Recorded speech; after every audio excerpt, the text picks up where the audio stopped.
नमस्कार। एक नई वीडियो को लेकर आपके सामने फिर हाजिर हुआ हूँ। एक बहुत ही अच्छी वीडियो लोगों ने मुझे सजेस्ट करी है कि रत्न के बारे में। देखिए, रत्न के बारे में बताया जाए तो रत्न की गाथा बहुत लंबी है। इसका पुराणों में बहुत वर्णन है, जिक्र है कि रत्न कहाँ से उत्पन्न हुए, कैसे हुए। इनकी डेंसिटी भी अच्छी होती है। रत्न से कुछ लाभ होते हैं और रत्न का प्रयोग भी होता है, और ये कुंडली के अनुसार इसको परामर्श किया जाता है, लेकिन इसका तरीका अलग अलग होता है। सबका तरीका अलग अलग होता है, लेकिन रत्न हमारे ज़िंदगी में एक प्रभाव देते हैं। देखिए, हमारा शरीर 5 तत्वों से बना है। हमारे शरीर के अंदर 5 तत्व हैं, ठीक है। तो ये 5 तत्व कहाँ कहाँ हमको विद्यमान मिलेंगे? ये हमको रत्नों में जो 5 तत्वों का समावेश मिलेगा। जो मैनुअल, जो अच्छे रत्न होते हैं, खदानों से निकलते, उनमें ये तत्व पाए जाते हैं। ये 5 तत्व आपको जानवरों में पाए जाएंगे, उनमें मिलेंगे। तो जहाँ 5 तत्व मिलेंगे वहीं तो हमारी चीज़ें सही होंगी ना। इसलिए रत्नों का प्रभाव ज्योतिष शास्त्र में और ऋषियों ने और सबसे लोगों ने जब देखा परखा तो जाना कि नहीं, हाँ, इनमें प्रभाव है, क्योंकि उनमें ये गुणवत्ता आती है। ये खदानों से निकलते, उनमें ऑक्सीजन भी रहती है, इनमें नाइट्रोजन भी रहती है, मतलब और भी चीज़ें तत्व इनमें अच्छे पाए जाते हैं। यदि आप उसको रिसर्च में देखिए, जेमोलॉजी रिसर्च में, तो ये खरे उतरते हैं। तो इनकी ज्योतिष में उपयोगिता है कि रत्न सब्सक्राइब कैसे करें और पहने कैसे, ये सबसे बड़ी बात है। क्योंकि कोई चीज़ आपके लिए अमृत है तो कोई चीज़ जहर भी है, यदि उसका गलत तरीके से प्रयोग कर लिया जाए। तो अब तक आपने वीडियो को लाइक शेयर सब्सक्राइब ना किया हो तो कृपया करके आप इसको लाइक और सब्सक्राइब और शेयर करें और वीडियो को पूरा देखें। आपको रत्नों की महत्वपूर्ण जानकारी दे रहा हूँ जो आपको शायद 90% संतुष्ट कर देगी। क्योंकि मैंने ये जितने भी ग्रंथों से और जितने भी इसके सब्जेक्ट हैं, जेमोलॉजी के जो सब्जेक्ट हैं उनसे, और जो भी इनके कोर्सेस होते हैं MA PhD वाले, जो उन सबसे मैंने निकाल कर पूरा एक टॉपिक रत्न का इकट्ठा किया है, और वो आप तक बता रहा हूँ कि ये पूरी भ्रांतियाँ जो है वो भी दूर हो जाएंगी। रत्न हमेशा लग्न के अनुसार ही पहनने चाहिए। जो आपका लग्न है उसके अकॉर्डिंग रत्न आपको धारण करना चाहिए, उससे अलग हटकर आपको रत्न नहीं धारण करना चाहिए।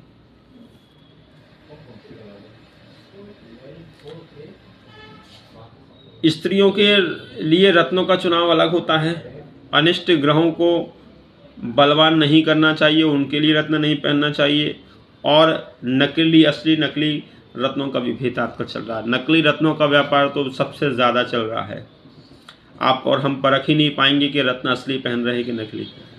फिर ऐसे में दोष एक ज्योतिषी के ऊपर जाता है कि उस ज्योतिषी ने हमको रत्न बताया और मैंने रत्न पहना और रत्न मुझे काम नहीं किया, क्योंकि आपने जो रत्न खरीदा वो सस्ता है और डुप्लीकेट है। महंगे रत्न जो होते हैं, रत्न बहुत महंगे होते हैं, ये कम से कम हज़ारों रुपए से ऊपर के जाते हैं, लेकिन ये फ़ायदा देते हैं। सूर्य के लिए माणिक होता है, चंद्रमा के लिए मोती, मंगल के लिए मूंगा, बुध के लिए पन्ना, गुरु के लिए पुखराज, शुक्र के लिए हीरा या उपल, राहु के लिए गोमेद और केतु के लिए लहसुनिया होते हैं। और इसके अलावा इनके उपरत्न भी होते हैं जो पहने जाते हैं। बाकी सारी चीज़ें इनमें बहुत सी अलग अलग और हटकर होती हैं, जो आपको मैं बता रहा हूँ। जब कोई ग्रह जन्म कुंडली की महादशा या अंतरदशा में फंसता है, सबसे ज़्यादा पीड़ा उसको वहीं होती है, क्योंकि ये ट्रैवलिंग होती है हमारी ज़िंदगी की। हम कहते हैं ना किसी को, अरे यार आपके तो दिन बहुत अच्छे चल रहे हैं, आपको तो बहुत सारी सुख सुविधाएँ मिल रही है, क्योंकि उसकी ग्रहों की दशाएँ, अंतरदशाएँ बड़ी अच्छी चल रही होती हैं। और कोई बहुत ऐसे व्यक्ति होते हैं जो सब कुछ है उनके पास, लेकिन अचानक वह बीमार, पीड़ा में फंस जाते हैं, लॉस हो जाते हैं, तो उनकी महादशाएँ, ग्रहदशाएँ, अंतरदशाएँ खराब चलती हैं। वो इसी की वजह से होती हैं। अशुभ फल देने वाला जो ग्रह होता है उसकी शांति की जाती है। अशुभता को दूर करने के लिए कुछ ग्रहों के रत्न धारण किए जाते हैं। रत्न धारण करते ही उसका शरीर से स्पर्श होना, अर्थात नीचे से टच होना जरूरी है। यदि आपने कोई रत्न लिया है, उसको पहना है, चाहे वो लॉकेट में या गले के रूप में, तो नीचे से खोला हो, आपकी बॉडी, आपकी त्वचा से वो स्पर्श कर सके। ये तरीका बताया गया है शास्त्रों में, ताकि अच्छा, ये रत्न खुले क्यों जाते हैं, ये किसी से पूछेगा जब मेरी वीडियो देखने के बाद, उसको बताइएगा नहीं, ये पूछेगा कि रत्न नीचे से खुले क्यों होते हैं, क्यों रत्न को नीचे से खोलकर बनाया जाता है। उसके वो एक ही जवाब बोलेगा कि ये आपकी त्वचा से स्पर्श होना चाहिए, बॉडी में टच होना चाहिए, तो हम भी मानते हैं। इसके अलावा इसका मेन कारण ही है ये है जो कि आपकी छाया का जो प्रतिबिंब बनता है वो इस नग में नग के अंतर बनता है, अंदर बन जाता है। वो जो प्रतिबिंब होता है वो इस ऊर्जा को, प्रतिबिंब को लेकर आपकी बॉडी के अंदर भेजता है। ये काम है। कहते हैं उस रत्न की छाया शरीर में प्रतिबिंब होती है। जब आपने रत्न पहना तो उस रत्न की जो छाया है शरीर में आपके, उसका प्रतिबिंब होती है। उसकी छाया शरीर में विलय हो जाती है। उसकी छाया जो होती है आपके शरीर में विलय हो जाएगी और शरीर में जो भी उससे रिलेटेड अशुभता है, जो समस्या दे रहा है, वो अशुभता को धीरे धीरे वो क्या करेगा, रत्न दूर करता है। ये स्थिति रत्नों की बताई गई है। अब और क्या है, कुंडली के जिस ग्रह को बलवान करने से लाभ होता है या दिखता हो, हमेशा उसको ही बलवान करने का विचार बताया जाता है और उसी के लिए ही रत्न सजेस्ट किया जाता है। ऐसा नहीं कि जिसको बलवान नहीं करना हो उसका तुम रत्न पहना दो तो वो तुमको उठा पटक कर देगा। ये नियम दे रहे हैं हम कि रत्नों को कैसे बताया जाए, कैसे सजेस्ट कैसे पहना जाए, ये तरीका होता है। तीसरी चीज, अनिष्ट ग्रहों को कभी बलवान नहीं करना चाहिए। अनिष्ट ग्रहों के लिए जो दुख दे रहा है उसके रत्न कभी नहीं पहनना चाहिए। रत्नों का प्रभाव इसलिए अधिक होता है क्योंकि उनसे निकलने वाली जो रंग होती है, जो रश्मियाँ होती हैं, वो घनी होती हैं, सघन होती हैं। जो घनी होने के कारण, सघन होने के कारण आपकी शरीर की ऊर्जा के अंतर तक पहुँचती हैं। एक कांच का टुकड़ा देख लीजिए आप, कांच के टुकड़े में रोशनी मारिएगा तो उसमें रोशनी घनी नहीं निकलेगी, वहीं दब जाएगी। लेकिन जब एक रत्न, एक क्रिस्टल पर आप रत्न ऊर्जा मारते हैं तो उस ऊर्जा, उस रश्मियों पे वो घनत्व ले लेती है, सघन हो जाती है और सघन होने के बाद फिर वो फैलती हैं। जैसे आपने कभी क्लासेस में पढ़ा होगा प्रकाश संश्लेषण की क्रिया जिसको होती है, जैसे वो करता है अवशोष करके फिर वो पहुंचाता है ऊर्जा तक, वैसे ये काम रत्न करते हैं। रंग चिकित्सा का आधार भी यही होते हैं। यदि मान के जो कोई पत्थर में यदि रंग नहीं हो तो वो क्या प्रभाव देगा आपको। जैसे बुद्ध है, बुद्ध का रत्न पन्ना होता है, तो पन्ने में यदि हरा रंग ना हो और आप पन्ना आपको पहनने के लिए बोले कोई पहनो तो आप पहनेंगे तो क्या लाभ देगा, क्योंकि कलर का प्रभाव है ना। वही कलर तो हमारे जीवन में है भाई। 7 चक्र हमारे शरीर पर है, वो 7 चक्र कलर ही तो हैं। कलर ही तो हमारे शरीर को बढ़ते और घटाते हैं, जिससे हमारे शरीर में प्रभाव पड़ता है। वात पित्त कफ कुपित होता है। ये वात पित्त कफ कुपित इसीलिए तो होते हैं। इनको संतुलन बैलेंस करने के लिए ये रश्मियों, ये ग्रहों और ये रंग का प्रभाव हम लेते हैं। कलर के हम कपड़े पहनते हैं, कलर की चीज़ों को धारण करते हैं, कलर की चीज़ों को खाते हैं। सब्जियां, सब चीज़ें मार्केट में देखिए सब कलर वाली है, हरी, लाल, पीली, सब इन्हीं के अंतर्गत तो है। तो सारे ये प्रकृति की जितनी भी चीज़ें हैं ये सब इसी कलर थेरेपी के माध्यम से तो आई हैं। और ये रत्न भी इसी प्रकार से हैं। कई रंगों की बाटल में देखा हुआ, कई लोग किसी को सजेस्ट करते हैं कि आप लाल रंग की बाटल में पानी में धूप में भरकर रख दीजिए 1-1.5 महीने तक, उसके बाद पानी दीजिए ताकि उस वो रंग की ऊर्जा उस पानी में समा जाए तो वो आप पिए तो वो आपके अंदर की ऊर्जा को पूर्ति करे। सुना हुआ कई जगह, कहीं देखा होगा, हमने देखा है कई जगह। तो वो इसलिए करते हैं, कलर थेरेपी ये प्रयोग करती है। यदि किसी को गुरु बलवान करना हो तो पीली बोतल वाला जल एक नियमित स्थान पर रखकर उस व्यक्ति को पिलाइए तो उसका प्रभाव होता है। लग्न का स्वामी जो ग्रह हो उस ग्रह से संबंधित रत्न पहनने की सलाह एक ज्योतिषी आपको देता है। अनुभव के आधार पर, बहुत प्रमाण के आधार पर देता है। क्योंकि मनुष्य की सभी आवश्यक वस्तुओं का जितना भी विचार होता है वो लग्न से ही होता है। लग्न ही उसके जीवन का सबसे ज़्यादा विचार उसी से ही किया जाता है। व्यक्ति कितना धनी होगा, कितना अल्पायु होगा, कितना रोगी होगा, कितना ऋणी होगा, ये लग्न से ही पता चल जाता है। लग्न के अनुकूल ही हमेशा रत्न पहनना चाहिए।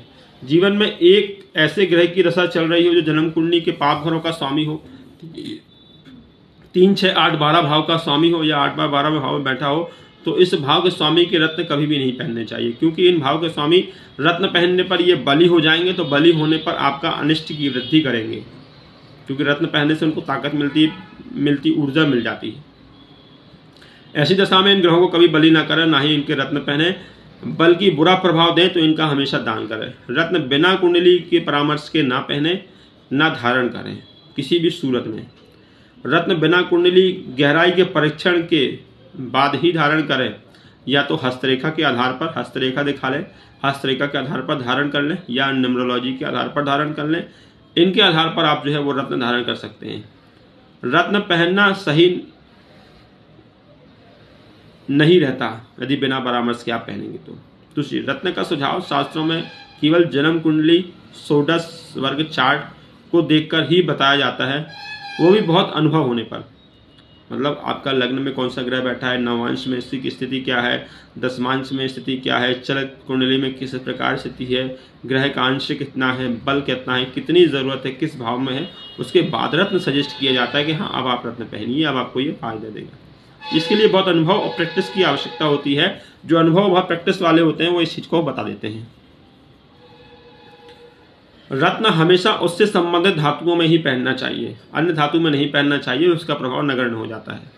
ठीक है, बहुत से लोग आजकल महीने में जन्म के अनुसार रत्न पहन लेते हैं, ये सर्वथा गलत है। कहीं भी उठाकर कि महीने में जन्म ले लिए या साल में जन्म ले लिया या उसके अनुसार पर रत्न पहन ली, तो इसके अनुसार रत्न नहीं पहना जाता।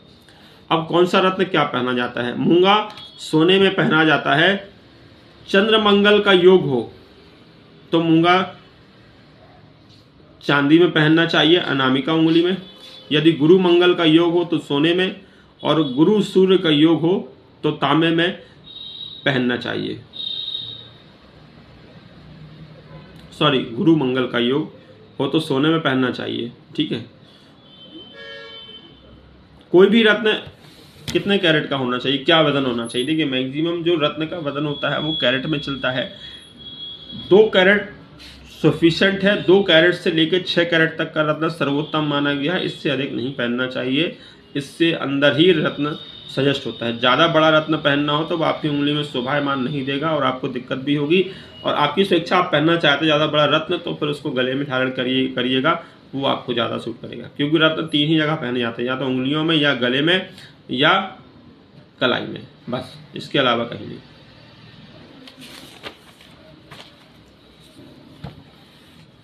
रत्न काम क्या करते हैं? पहली बार रत्नों का प्रभाव होता कैसे है? देखिए, जब कोई शिशु आपके गर्भ में होता है, गर्भ में जब शिशु होता है तो उस पर किसी भी ग्रह की या कोई भी कलर की रश्मियां प्रभाव नहीं देती हैं उसके पर, कुछ भी नहीं, क्योंकि वो माँ के गर्भ में रहता है। ऑलरेडी वो प्रभाव माँ के ऊपर रहता है, तो गर्भ में तो होगा नहीं। जैसे ही बच्चा शिशु गर्भ से बाहर आता है, निकलता है, तो धरातल पे आया नहीं कि ग्रहों की रश्मियां और किरणें उस पर प्रभाव देना चालू कर देती हैं। वायुमंडल के संपर्क में जैसे ही वह आया, उसी क्षण ग्रहों की रश्मियां और गर्भस्थ शिशु के शरीर को प्रभावित करने लगती हैं। उस समय ग्रह की रश्मियां घनी होती हैं, और जिस रश्मियों का प्रभाव कम होता है उस ग्रह का प्रभाव शिशु पर कम पड़ता है। तो ग्रहों की रश्मियां कौन कौन सी होती हैं? सूर्य की लाल रंग होती है, चंद्रमा की नारंगी होती है, मंगल की पीले रंग की होती है, बुध की हरे रंग की होती है, गुरु की आसमानी रंग की होती है, शुक्र की नीले रंग की होती है, शनि की बैंगनी रंग की किरणें होती है। इन रंगों को वायुमंडल ग्रह रश्मियां छोड़ता है। रत्न 3 प्रकार से आदमी के जीवन पर प्रभाव देते हैं। देखिए, शुभ कर्मों को भोगने के लिए और आने वाले जीवन में बाधा को हटाने के लिए रत्न का प्रयोग किया जाता है। अशुभ ग्रहों के प्रभाव से रक्षा करने के लिए रत्नों का प्रयोग किया जाता है। सात्विक परंतु दुर्बल ग्रहों के अतिरिक्त बल प्रदान करना हो तो भी रत्नों का प्रयोग किया जाता है। जैसे एक बरसात हो रही हो और आपके ऊपर बरसात का प्रभाव बचाना हो तो आप छतरी लगा लेते हैं। छतरी के प्रभाव से बरसात तो होती रहती है, लेकिन आप बच जाते हैं। ऐसे ही रत्न का प्रभाव होता है। आपके जीवन में कोई परेशानियां चल रही हैं और आ रही हैं, और आपने कोई नग धारण करके रखा है, तो वो नग आपकी परेशानियों को कम कर देता है। आएंगी तो आपके ऊपर जरूर, लेकिन आप से छूकर निकल जाएंगी। कमजोर दुर्बल ग्रहों के लिए उनको बल देने के लिए रत्न धारण किया जाता है। रत्न की डिग्री देखी जाती है, कितने अंश पर है, कितने बल के साथ है, कितनी स्थिति में, उसके अनुसार रत्न धारण किया जाता है। बिना कुंडली दिखाए रत्न धारण नहीं किया जाता, और ना ही रत्न पहनना चाहिए। यदि आप ऐसा करके रत्न पहनते हैं तो समस्याएं आप अपने सर के ऊपर लेते हैं, सीधी सी बात है। एक तो रत्न महंगे होते हैं, महंगे के साथ साथ हजारों कॉस्ट, लाखों रुपए कॉस्ट के आते हैं। असली रत्न मिलना मुश्किल हो जाते हैं, और रत्न वापस भी नहीं होते हैं, आपका पैसा ही फंस जाता है। और गलत रत्न पहन लेते हैं तो आपको धन का भी नुकसान, मेंटलिटी भी नुकसान आपकी।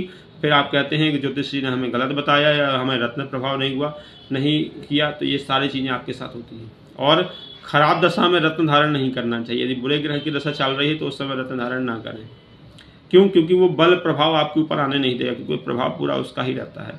जब अच्छी दशा चले, जब उस ग्रह की ज़रूरत हो और आगे बढ़ना हो, उसको ताकत देना हो, बल बढ़ाना हो, उसका सक्सेस होना हो, तो रत्न डालिएगा तो आपको चौगुना लाभ आपको मिलना चालू हो जाएगा।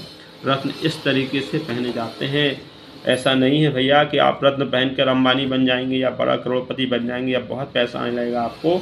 ऐसा कहीं कुछ नहीं होता है। मेहनत और कर्म आपको करना ही करना पड़ेगा, परिश्रम आपको करना ही करना पड़ेगा। उसमें ये सहयोग करते हैं आपको आगे बढ़ाने के लिए, बस इसके अलावा और कुछ नहीं है।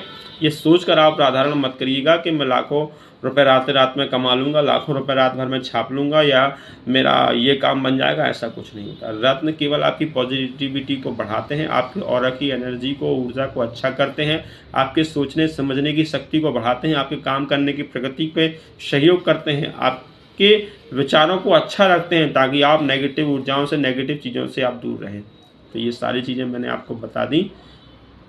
तो अब वीडियो के लिए अब तक इतना ही। वीडियो पसंद आए तो प्लीज़ कृपया करके लाइक शेयर सब्सक्राइब जरूर करें। नमस्कार।